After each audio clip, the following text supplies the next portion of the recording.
Hey guys, I'm John. Welcome to another episode of Video Games of Old, in which we examine the terrible/awesome aspects of the games people my age played when we were kids. In this episode, we're going to be looking at the intro sequences. Now, when we were kids, this was really important. The intro sequences were really all the window that we had going into a game, knowing how good it was going to be. There were no websites we could look up reviews on or anything like that.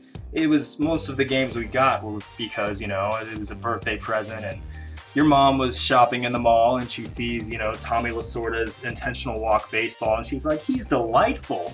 I love this man. He's on the Weight Watchers commercials. And then she buys it for you. You put it in and turn it on and then you see Tommy Lasorda like eating a hot dog in 16-bit graphics and the theme music is Silent Night or something and you're just like, wow, this is going to be the shittiest game I've ever played. Alright, first on the agenda is Double Dunk for the Atari 2600.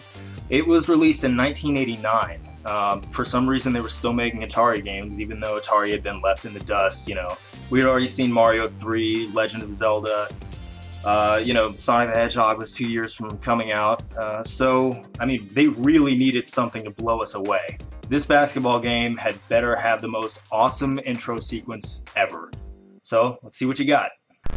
And they're dancing around. Just like basketball players do. Good job. We gave you like 12 years. You know that, right? That's a decade. That's 3 presidents. Let's move on. R.B.I. Baseball 4 came out in '92 for the Genesis. It is still my very favorite baseball game of all time. But looking at the intro sequence, you would not know that. Question number 1. What happened to the sound? Number 2. What happened to the blimp that allows it to carry a large stainless steel sign 4 times its size without crashing? Personal note. Please ask employer for a new iPad because this one has ink all over it.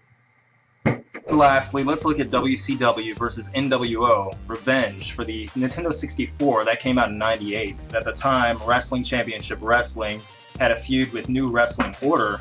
See, the New Wrestling Order had Wrestle Hogan on their side, but the WCW had led the league in wrestles for the last 5 years. But a lot of people didn't know that. A lot of people just casually playing video games really needed some backstory.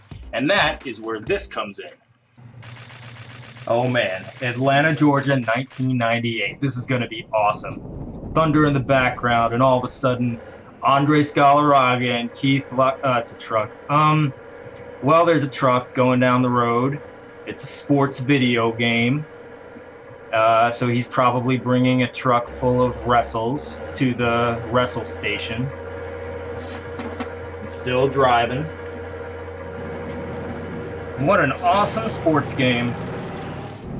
So the truck drives for like 45 more minutes. But then, he comes across a hobo camp in the middle of the road. Not just any hobo camp in the middle of the road, but a hobo camp featuring Sting in the middle of the road.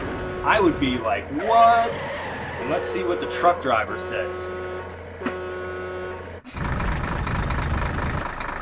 What?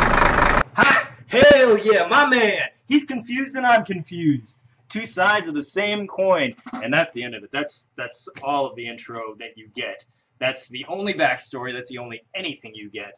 And by now you're ready for wrestles. Hobo Fires, Sting, Truck, Atlanta, Georgia, Sketchy Billboard. What?